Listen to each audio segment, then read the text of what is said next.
So you guys don't do jack. You know, y'all just don't work hard. But the truth of the matter is, I put in hours that are as long, if not longer, than many reporters, because I write about more things than a lot of reporters, and because I have a bigger responsibility, I think I need to put more time into it. So my typical day usually goes from, I'd say, like 9 in the morning to about 6:30. Yes. But you write, I mean, you make your opinion of any kind of story, or you usually search for economics or politics, or what kind of story you do? Well, that's a good question. Usually it's how more is like the best story you wrote? the best story I've written. Yeah. Wow, that's a tough one. Let me answer your question. I got to think about that one. Two things. As a member of the editorial board, we have to write an opinion for the newspaper. And that means it's almost like we have to come up with an opinion by consensus in committee. Sometimes that's good because it's better to have the newspaper taking a position than an individual. Now, I also have a column, which gives me more freedom to write about anything I want without having to run it by my colleagues or my boss to say, okay, this is our official opinion on such and such and such. But having grown up in D.C., I like government, I like politics. I write a lot about that. But I write about diversity. I write about, I did one column about, remember when the president had his beer summit? That's what they call it, when they had the cop and the Harvard professor over to the White House for a beer. Well, the week of that summit, I got news from my family that one of my cousins in Chicago was shot. She was a victim of a drive-by.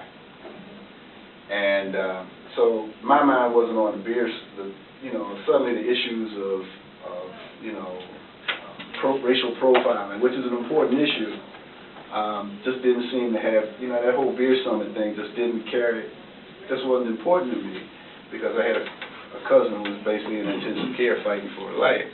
So I used that. I wrote a column basically saying, you know what, forgive me if I don't give a damn about the beer summit at the White House, and I explained why. I mean, there are people in communities, Chicago being just one of them, where gun violence is an issue that, our society hasn't quite come to grips with. But I had that, I had that kind of freedom to say, like, okay, I don't need to do this today. I can write about that. And I've written about a variety of things. I mean, right now I'm toying with the idea of I think society needs to put a tax on soft drinks. I don't know how many of you guys drink sodas. You guys look like you're in good shape, so you can afford to drink sodas. But for guys like me and other Americans who have obesity issues, and our government is struggling to try to find a way to pay for better health care. And we pay taxes on cigarettes. We pay taxes on cigarettes, we pay taxes on booze. On everything. Why not soda? But then you have the other side to say, wait a minute, hold it. Here you go being like the food police. You're going to tax us here, you're going to tax us there. Where does it end? You're going to start taxing us on Big Macs and Whoppers and fast foods. How about M&Ms? Do you put a tax on that? And I'm like, well, I don't know if I go that far. Let's start with the sodas, but, that's an issue that I get the luxury of saying, yeah, let me poke at that one and let's see what the community responds to. So I had that luxury. And the article that you show us about the drilling, what's your last article? That was my last one. Yeah. And do you think it's a good idea to have oil drilling?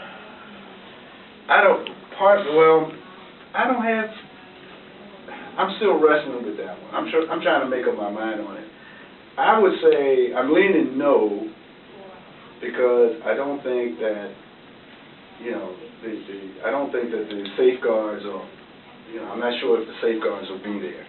They'll start drilling, and You know, if something happens and suddenly we have massive oil spills in the Gulf of Mexico, that's going to really hurt Florida. The people who are pushing drilling say that they have the technology and they're going to use the right stuff and they're going to have it in the bill to make sure that there are no problems. But I don't know if they can, if they can guarantee that. And I also don't know if the money is going to be there. I mean, they talk about paying anywhere from $1 million to $5 million just to file an application for a lease agreement. And then they promise further royalties after they get going.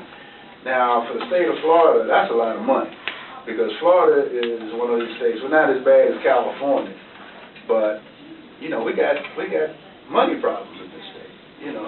Schools are cutting back because the tax revenues just aren't coming in, and programs are being health and programs for seniors are being cut back. Everybody's taking a cut because the money's not there. And suddenly you had these oil guys coming in and say, you know what? I can write you guys a check for billions of dollars. So the legislature, our elected officials on the state level are going like, money? $5 billion? You think you can get us $2 billion a year? Oh yeah, let's do oil drilling. So money is the driver, is the big issue and the big selling point for drilling off the Gulf of Florida. Now, the people who live on the west coast of Florida, they're a little nervous. They're very nervous because the drilling will take place, here's the map of Florida, the drilling is going to take place all up in here. Oh. We're over here. Mm-hmm. People on this side of the water like, yeah, okay, drill, let's get the money. But if you live in St. Petersburg, you're a little nervous because they might put an oil rig within sight of your coast. So you say that also they have all drill already in Gulf of Mexico? They do a lot of drill in Texas, in Louisiana, and Mississippi.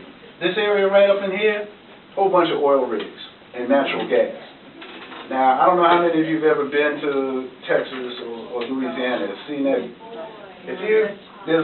I think it's a noticeable difference when you go to the coastlines of Texas and look at the Gulf, and look at the Gulf from, say, down here in Naples.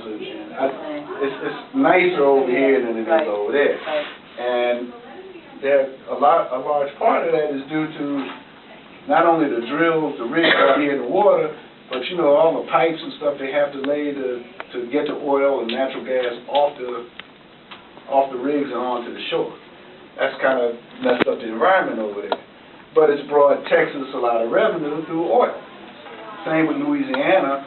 Louisiana is a state that really depends on oil and natural gas revenues, and Mississippi is doing it too. Now, it stops right here at the Florida line. You got all these rigs up here, and then it just kind of drops off, and there's nothing over here. So they want to bring it all the way around here.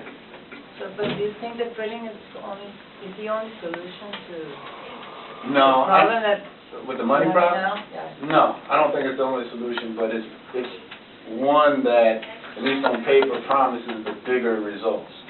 I mean, Mr. Lyons, I'm so sorry, we have to cut it off. But you can write to him because I gave you his email address. We have to cut it off, unfortunately. They have to get back to class. And you got to get to a meeting. Yeah,